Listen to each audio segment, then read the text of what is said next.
How is everybody? My name is Ipsa, and today I'm taking the topic of class 9 physics, forces chapter, and we are taking the first law of first law of motion. And if you have gone through it, the first law is divided into two parts. One is law of inertia, and one is Galileo's experiment. All right. So in this part one of forces, we are focusing on Galileo's experiment. Okay. So let's understand the setup of the Galileo's experiment. It's a little confusing for a lot of children, but it's very easy if you just get the key point. Everybody just misses. They know everything, but they miss the key point. Why it is happening? Okay, so we just do that. So the Galileo's experiment was that he had a flat surface, then he had an inclined surface. ये board सा था कुछ या कोई भी surface था, smooth surface था. He had two of them and he placed them on the floor. Okay, that is what he did. Then the experiment, how it proceeded, the experiment कैसे चला था आगे, उसने एक बॉल यहाँ रखी, वो बॉल ऑब्वियसली हमको पता है यहाँ स्लाइड होके आएगी, फिर जब वो यहाँ पहुँच गई, उसके बाद क्या हुआ उस बॉल के साथ, वो यहाँ पे चढ़नी शुरू हो गई और फिर वो बॉल यहाँ पहुँच गई, यहाँ पहुँच गई. So this was the experiment जो उसने किया. उसने क्या किया? The experiment was he let a ball fall down, ball went up and reached a certain level, then it returned back and again reached a certain level, फिर वो नीचे आई, फिर वो ऊपर चली गई. So this was the experiment. So if I want to just write in short form what was the experiment, दो inclined surface थे, right? Ball went down, then up on other surface, then down, and the process continued. मतलब वो आती रही जाती रही आती रही जाती रही.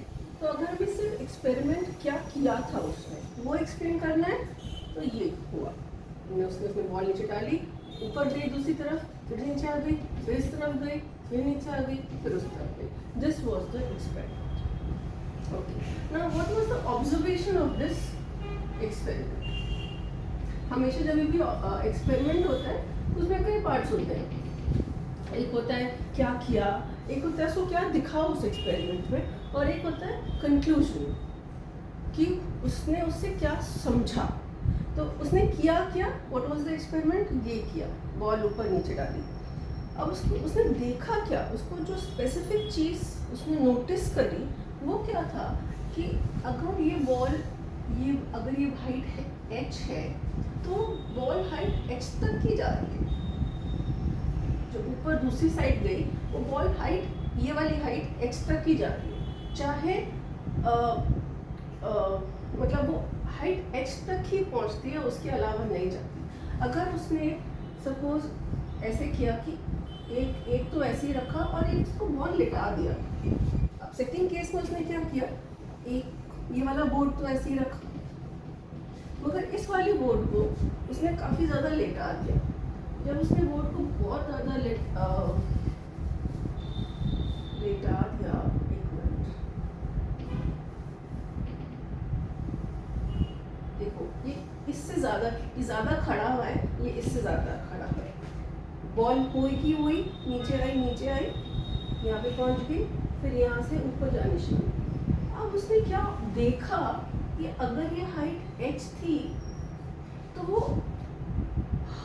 इतना लंबा ट्रैवल किया उसने.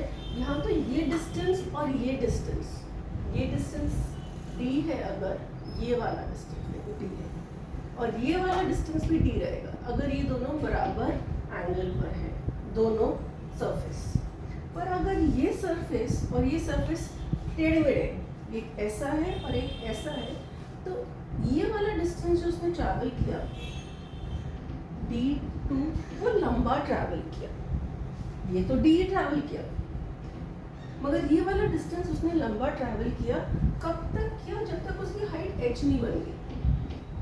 उसकी हाइट फिर से h ही बन जानी चाहिए, तब तक वो चलती रही, चाहे उसे लंबा चलना पड़ा, उसे देर तक चलना पड़ा, मगर उसकी हाइट जब तक h नहीं हो गई तब तक उसको चलना पड़ा। So this was the two parts of the experiment. एक बार उसने एक साथ एक ही एंगल पे रखे, तो उसने बराबर डिस्टेंसेस चले, बराबर हाइट पे पहुंच गए।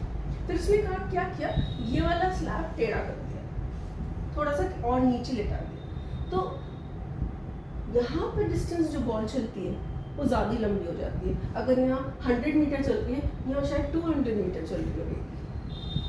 अगर यहाँ से 10 मीटर चल रही है, तो यहाँ से शायद 25 मीटर चल रही होगी। मगर ये वाली हाइट, ज़मीन से हाइट, ये सेम है, ये उसने ऑब्जर्व किया।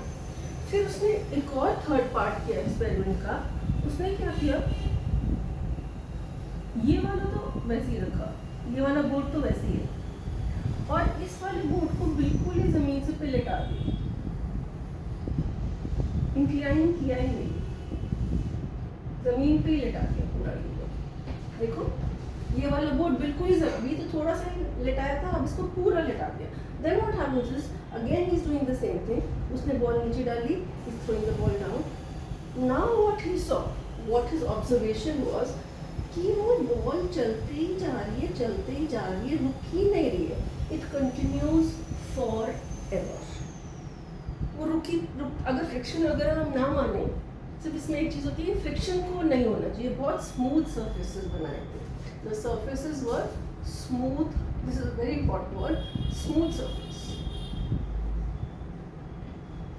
अगर उसने surfaces बहुत smooth रखे, तो इस वाले केस में तो ज़्यादा लंबा चल गई, 20, 30, 40 मीटर चली, मगर उसने सेम हाइट पहुंची। मगर जैसे ही उसने उसको फ्लैट किया, ये वाला सेकंड वाला बोर्ड, तो वो चलती जा रही है, चाहे 1 किलोमीटर हो गया, चाहे 5 किलोमीटर हो गया, चाहे 10 किलोमीटर हो गया। So the observation was that the ball continued to travel. It did not stop and come back. यहाँ पे तो क्या हो रहा था, यहाँ पे आई, फिर वापस आएगी, फिर चढ़ेगी, फिर नहीं वापस आएगी, फिर वापस चढ़ेगी, फिर वापस आएगी। यहाँ पे वो कहीं चढ़ ही नहीं रही, तो वापस भी नहीं आ रही, वो कंटिन्यू आगे जाए ही जा रही है। So that is what his observation was in terms of experiment. ये तो हमको समझ आ गया। अब वी हैव टू अंडरस्टैंड कि लिखना क्या है एग्जाम में, और ये क्यों ऐसे हो रहा था, बोर्ड को टिल्ट करने से क्यों ऐसा हो रहा था कि यहाँ पे लॉन्गर डिस्टेंस ट्रैवल कर रही है, यहाँ पे करते ही जा रही है, और यहाँ पे बराबर डिस्टेंस डी ट्रैवल किया उसने। ओके, सो द स्टेटमेंट इसमें जो लिखते हैं, a body continues to be in state of motion. ये मोशन में थी, ये मोशन नहीं रह रही है, आ रही है जा रही है, फिर नीचे आ रही है, फिर जा रही है, आ रही है जा रही है। So a body continues to be in state of motion till, कब तक, जब तक कोई बाहर से उसको पकड़ के रोक नहीं, till an external unbalanced force is applied. अगर बॉडी के ऊपर कोई बाहर से फोर्स ना लगाए, कोई उसको पकड़े ना, कोई उसको रोके ना, तो body will continue to move, वो चलती ही रहेगी। देखो अब यहाँ से कोई बाहर की फोर्स तो लग नहीं रही, कोई पकड़ रहा है इसको, नहीं पकड़ रहा है, हमने फ्रिक्शन भी हटा दिया। स्मूथ सरफेस से क्या होता है, फ्रिक्शन खत्म हो जाता है, ठीक बात है। अब देखो बॉडी चलती जा रही है, यहाँ पे भी कोई बाहर से सब फोर्स नहीं लगा रहा है, कोई पकड़ नहीं रहा, कोई धक्का नहीं दे रहा, फ्रिक्शन है नहीं, तो आई, फिर यहाँ चल गई, फिर नीचे आई, फिर यहाँ चल गई, फिर नीचे आई, फिर यहाँ चल गई। इसमें भी आई नीचे और चलती जा रही है, टिल इन्फिनिटी वो चलती जाएगी। तो बॉडी कंटिन्यूसली इन मोशन रहती है, रुकती नहीं। कब तक नहीं रुकती, जब तक उसको कोई बाहर से रोके नहीं। फ्रिक्शन रोक सकता है उसको, हम रोक सकते हैं, या कोई और ऑब्स्ट्रक्शन रोक सकते हैं। So till external forces applied, the body will continue to. That is the statement. या अगर आप सिर्फ स्टेटमेंट लिखने को बोले, वी गैलीलियोज की लॉ एक्सपेरिमेंट की। This is the theorem, the law जो उसने कहा। ठीक है, हमें लिखना आ गया, हमें डायग्राम बनाने आ गए, हमने ऑब्जर्वेशन लिख दी कि वो ऐसे चढ़ती है फिर नीचे आती है, फिर ऐसे चढ़ती है फिर नीचे आती है। ओके, हमने उसकी लॉ भी बोल दिया कि बॉडी चलती रहेगी, it will continue to move जब तक उसको कोई बाहर से नहीं पकड़ेगा। ओके, अब ये क्यों होता है, ये उसने सोचा। This was the conclusion. कोई भी एक्सपेरिमेंट का एक कंक्लूजन भी होता है कि उसने उससे क्या समझा, वो हमें क्या सिखाना चाह रहा है उस एक्सपेरिमेंट से। So the conclusion was that is using law of conservation of energy. I hope law of conservation of energy आपको पता है। एनर्जी कभी डिस्ट्रॉय नहीं होती, never gets created, never gets destroyed. जो है हमेशा वही रहती है, बस वो चेंज होती रहती है। जैसे कभी काइनेटिक से पोटेंशियल, पोटेंशियल एनर्जी से साउंड एनर्जी, साउंड एनर्जी से लाइट एनर्जी, किसी भी फॉर्म में एनर्जी कन्वर्ट हो सकती है, मगर कम या ज़्यादा नहीं हो सकती। Okay, that is conservation of energy. Energy खत्म नहीं होती कभी, हमेशा सिर्फ चेंज हो जाती है। कभी लाइट से साउंड में, पोटेंशियल से काइनेटिक में, किसी भी चीज़ में चेंज हो सकती है, किसी भी दूसरी फॉर्म की एनर्जी में चेंज हो सकती है। अब अगर it is using law of conservation energy, तो यहाँ कौन कौन सी एनर्जी यूज हो रही है? यहाँ एनर्जी जो कन्वर्जन हो रही है या यूज़ हो रही है वो है सिर्फ दो टाइप की एनर्जी, पोटेंशियल एनर्जी और काइनेटिक एनर्जी। पोटेंशियल पहले काइनेटिक में चेंज होती है, फिर पोटेंशियल में चेंज हो जाती है, फिर काइनेटिक में चेंज हो जाती है, और ये ऐसे ही चलता जाता है। जब हम ये एक्सपेरिमेंट करते हैं तो कंटिन्यूसली पोटेंशियल से काइनेटिक, काइनेटिक से पोटेंशियल, पोटेंशियल से काइनेटिक, बस यही कन्वर्जन होता रहता है, लाइट साउंड वगैरह नहीं होता इसमें। अब पोटेंशियल एनर्जी इस एक्सपेरिमेंट में कब है? पोटेंशियल एनर्जी हमेशा वो होती है जब किसी हाइट की वजह से, अगर कोई चीज़ किसी हाइट पर है, छत पर है, एरोप्लेन में है, टेबल के ऊपर रखी है, उस चीज़ तब जो उसके पास एनर्जी होती है ना, उसको कहते हैं पोटेंशियल एनर्जी। उसका फॉर्मूला होता है mg। करेक्ट? उसकी मास 9.8 और उसकी हाइट, जितनी हाइट है उसके हिसाब से उसकी पोटेंशियल एनर्जी होती है ना। एक अब टू काइनेटिक एनर्जी हाइट की वजह से नहीं होती। काइनेटिक एनर्जी होती है हमेशा स्पीड से। अगर हम फास्ट भाग रहे होंगे तो हमारी काइनेटिक एनर्जी ज़्यादा होगी, अगर हम खड़े हुए तो काइनेटिक एनर्जी 0 हो जाएगी। It just depends on your motion and on your speed. उसका फॉर्मूला होता है काइनेटिक एनर्जी का, m तो मास, v उसकी, अभी हम अगर थोड़ी देर अगर हम सिर्फ ये ले लें simplified version, half M V square. ये करेक्ट फॉर्मूला नहीं है but approximate formula, half M V square. v क्या है? उसकी वेलोसिटी है, उसकी स्पीड। तो जितनी ज़्यादा स्पीड होगी उतनी ज़्यादा उसके पास एनर्जी होगी। काइनेटिक एनर्जी इसकी वजह से, स्पीड की वजह से, पोटेंशियल एनर्जी इसकी वजह से, ऑब्जेक्ट की हाइट की वजह से। तो हम कह रहे हैं इसमें कन्वर्जन सिर्फ पोटेंशियल एनर्जी और काइनेटिक एनर्जी का होता है इसमें। लेट्स सी कि कहाँ कैसे हो रहा है। देखो यहाँ पे वो बॉल रुकी हुई है इस एरिया में। Let me, if you have noted this down, या बाद में दोबारा से रिवाइंड करके लगा लेना। I will explain this nicely, I make a better diagram and I will show you how the energy conversions are happening. And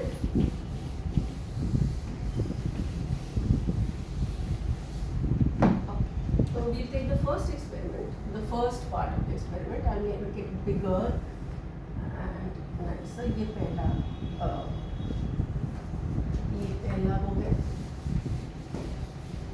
board, ये किसी एंगल पे है, सपोज 30 डिग्री पे।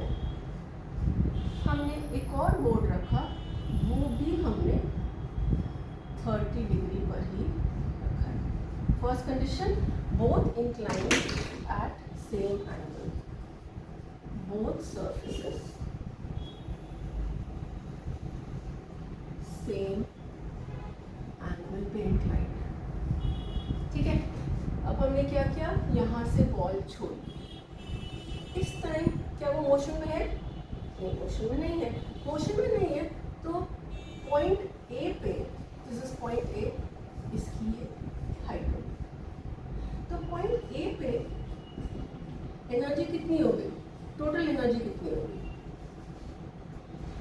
पोटेंशियल एनर्जी, क्योंकि उसके पास स्पीड तो है नहीं, पोटेंशियल एनर्जी हो गई mgh। ठीक है, अब उसने स्लाइड होना शुरू किया, यहाँ से गई, यहाँ से गई, यहाँ से गई, यहाँ पे आ गई पॉइंट बी पर। जब वो नीचे आई तो पॉइंट बी पर आ गई, सबसे नीचे आ गई, वो ग्राउंड लेवल पे पहुंच गई। उसकी कोई हाइट है?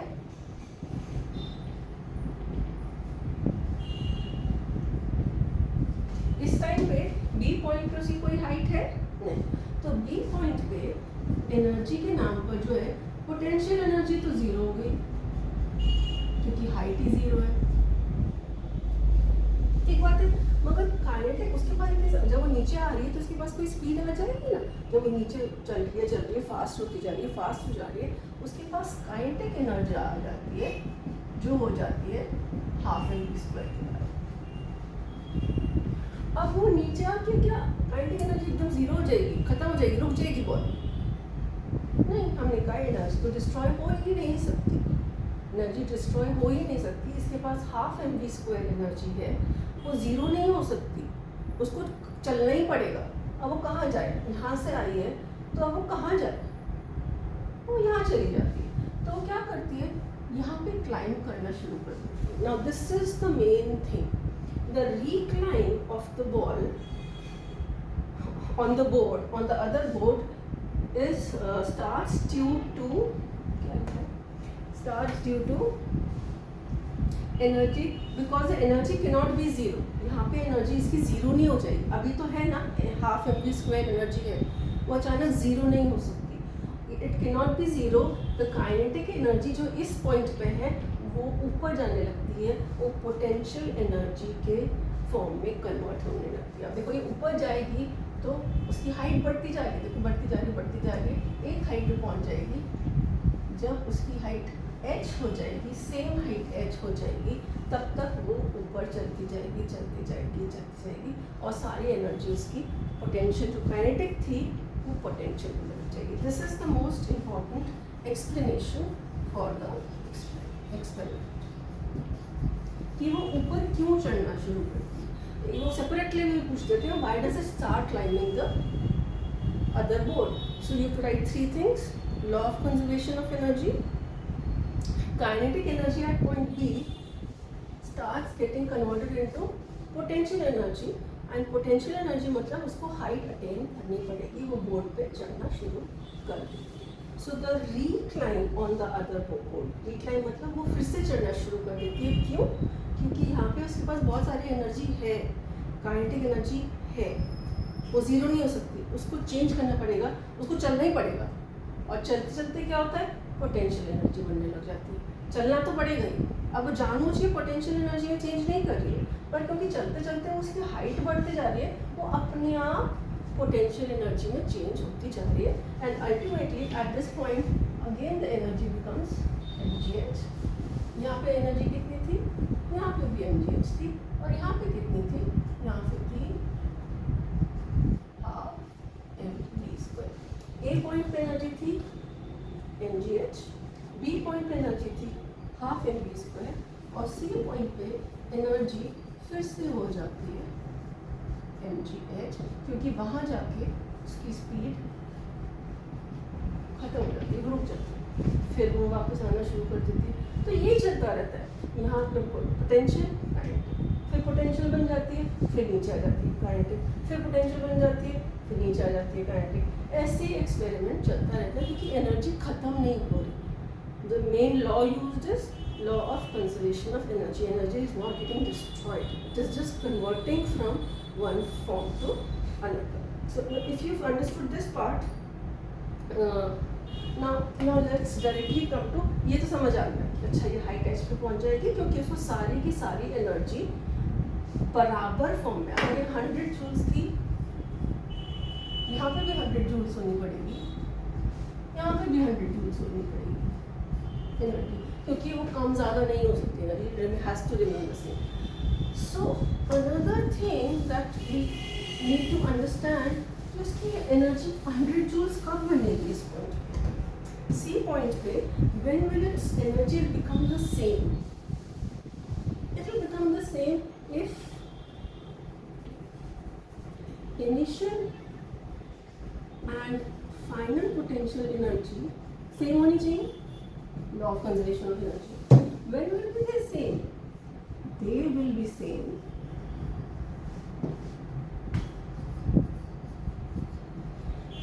if height 1 is equal to height 2. अगर ये हाइट और ये हाइट बराबर होगी तभी तो दोनों पोटेंशियल एनर्जी सेम होंगी ना. तो उसको एनर्जी सेम रखनी है, कंजर्वेशन ऑफ एनर्जी. तो वो वहाँ तक चलती रहती है जब तक उसकी हाइट सेम ना हो जाए. Important, the height 1 should become equal to height 2. और जब तक वो चलती ही जाएगी, चढ़ती ही जाएगी माउंटेन पे, जब तक उसकी बराबर हाइट ना हो जाए. क्योंकि उसको एनर्जी बराबर रखनी है, पोटेंशियल एनर्जी बराबर रखनी है दोनों साइड. डन. अब क्या करते हैं? अब now let's skip this, we'll directly go to the third part of the experiment. Or let's do the second part also. Second part में क्या हुआ था? ये था, ये थोड़ा सा टेढ़ा हो गया. जब अगर ये 30 डिग्री था तो शायद हमने ये 10 डिग्री कर दिया. Same height A point, same point B point, इसकी हाइट H1, यहाँ पे इसकी 100 जूल्स एनर्जी. यहाँ पे भी सिर्फ काइनेटिक एनर्जी होगी जो कि 100 जूल्स होगी. यहाँ पे सिर्फ पोटेंशियल एनर्जी होगी, वो सब सेम रह रहा है. जो 100 जूल्स होगी वो नीचे आ रही है, उस काइनेटिक एनर्जी में चेंज होगी. Now what is the change? अब वो ऊपर तो चलना शुरू होगी, हमें पता है, क्योंकि यहाँ एनर्जी जीरो नहीं हो सकती. उसके पास इतनी एनर्जी है, वो चलती ही रहेगी, उसको चलना ही नहीं पड़ेगा क्योंकि उसके पास एनर्जी है. अब उसने ऊपर चढ़ना शुरू कर दिया. पहले तो वो यहीं आके रुक गई थी. पिछले एक्सपेरिमेंट में फर्स्ट पार्ट में वो यहीं आके रुक गई थी. पर अब क्या ये H1 और H2 बराबर है? इस टाइम जब हमने एक्सपेरिमेंट चेंज कर दिया, जब इसको और लेटा दिया, ये H2 और H1 सेम हुए? नहीं हुए. तो मतलब उसकी एनर्जी यहाँ पे भी 100 जूल नहीं हुई है. इस H पे उसकी एनर्जी शायद अभी 70 जूल सी हुई है, पोटेंशियल एनर्जी. तो वो क्या करे? उसको अभी भी और चलना पड़ेगा. उसको जब तक चलना पड़ेगा जब तक उसकी स्पीड जीरो ना जाए, जब तक उसकी पोटेंशियल एनर्जी वापस 100 ना हो जाए. तो उसके लिए उसको क्या करना पड़ेगा? बहुत दूर तक चलना पड़ेगा. ये चलती जाएगी जब तक उसको ये हाइट मिले. तो देखो यहाँ पे पहुँच के CA पॉइंट C बन गया, जहाँ पे उसकी टोटल एनर्जी पोटेंशियल एनर्जी बन गई और उसको 100 जूल्स वापस. It has now attained the full height H. It has attained the full potential energy of 100 joules. So that's why what happens is, जो हमने डिस्कस किया, कि वो ज़्यादा लंबा डिस्टेंस चलती है. ज़्यादा डिस्टेंस यहाँ पे तो सिर्फ इतना सा चल रही है, शायद 10 मीटर. यहाँ पे कितना चल रही है? करीब 30 मीटर. चलती जाएगी. कब तक चलती जाएगी? जब तक उसको बराबर एनर्जी ना मिल जाए. चाहे उसको कितना भी चलना पड़े, वो चलती रहेगी जब तक वो अपने डेस्टिनेशन हाइट H इस हाइट के बराबर ना हो जाए. सेम हाइट अटेन करेगी, तब वो कहीं जाके रुकेगी, फिर वो वापस आएगी, फिर वही चलती जाएगी. Got it? So here the same thing has happened till H1 become equal to H2. The ball will keep moving. Remember, no inertia. You don't need any inertia. Inertia होगा तो उसकी रुक जाएगी, इसकी एनर्जी लूज हो जाएगी, heat में बदल जाएगी एंड रुक जाएगी. Now let's take the final experiment. Final experiment में बिलियनर ने क्या किया? ये तो 30 डिग्री रखा, ठीक है. ये पॉइंट A है, यहाँ पे सिर्फ mgh है क्योंकि स्पीड है नहीं. यहाँ पे सपोज हमने 100 जूल्स मांगे और ये हाइट इसकी h. Good. First part of the experiment is same. The ball is here and it is sliding down. अब यहाँ पहुँच गई है बॉल. अब उसने क्या किया? यहाँ का बॉडी हटा दिया, या बोर्ड को हम कह सकते हैं फ्लैट कर दिया, फ्लोर लेवल पे कर दिया. ठीक है, वेरी गुड. कर दिया तो कर दिया। आप देखते हैं कहाँ तक चलेगी बॉल, कहाँ तक चलेगी, कहाँ तक चलती है, जब तक उसको सेम हाइट h नहीं मिल जाए, जब तक उसकी वापस पोटेंशियल एनर्जी 100 जूल्स ना हो जाए। ठीक है, जब तक चलनी पड़ेगी तब तक उसकी वापस हाइट h नहीं हो जाएगी। अब बेचारी बॉल ने चलना शुरू किया किया किया, उसकी हाइट ही नहीं बढ़ रही है। यहाँ पे कितनी एनर्जी थी, half mv square, which was also equal to 100 joules because of conservation of energy. अब ये जा रही है बेचारी चली जा रही है, 10 किलोमीटर हो गए, 20 किलोमीटर हो गए, मगर इसकी हाइट तो बढ़ ही नहीं रही। जब हाइट नहीं बढ़ रही तो इसकी पोटेंशियल एनर्जी आ ही नहीं रही है, बढ़ ही नहीं रही है। तो ये चलती जाएगी, जब तक ढूंढती रहेगी जब तक उसको 100 ये हाइट, जब तक उसकी हाइट h ना हो जाए, और वो कभी मिलेगी ही नहीं हाइट h। ये फ्लैट सरफेस हो गया, जब फ्लैट सरफेस हो गया तो ये हाइट h आएगी कहाँ से? So the body will continue to move till infinity. क्यों चलती रहेगी? To look for that height of h। वो ढूंढती रहेगी अपनी हाइट h, अपने को हाइट h पे लाने के लिए। इसलिए अगर फ्लैट सरफेस रख देंगे, इनफाइनाइट रोड बना देंगे, तो वो हाइट h ही ढूंढती रह जाएगी और इसके चक्कर में वो चलती ही रह जाएगी। So the body will continue to move in that straight line because उसकी h हो ही नहीं पा रही है जीरो, h हो ही नहीं पा रहा है इनिशियल h के बराबर में, हाइट इसकी जीरो ही रह रही है। तो वो सेम काइनेटिक एनर्जी से, यहाँ पे भी काइनेटिक एनर्जी 100 जूल्स हो जाएगी, उसी सेम काइनेटिक एनर्जी से वो चलती जाएगी। It will continue to move straight, अगर जब तक कोई बाहर से उसको रोकेगा नहीं या फ्रिक्शन ना आ जाए, वो चलती जाएगी। So that was the statement, if you remember, I wrapped it. It will continue to move, the body continues to move, देखो चलती ही जा रही है till कोई बाहर से रोके ना, till external forces। यहाँ पे कोई एक्सटर्नल फोर्स है नहीं, वो बेचारी h हाइट ढूंढती जा रही है, ढूंढते रहो, हाइट h तो चलती जाएगी for infinite amount of time. Okay, ये क्या लिख दिया था मैंने? On flat surface we are talking about this.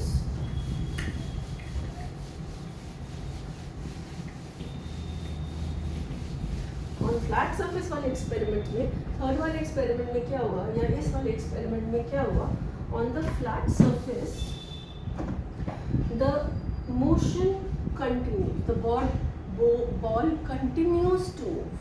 Why does it continues to move? As the height is not achieved, as the height h, जो इनिशियल हाइट थी वो उसको मिल ही नहीं पा रही है, जब मिल ही नहीं पा रही है तो it will continue to move.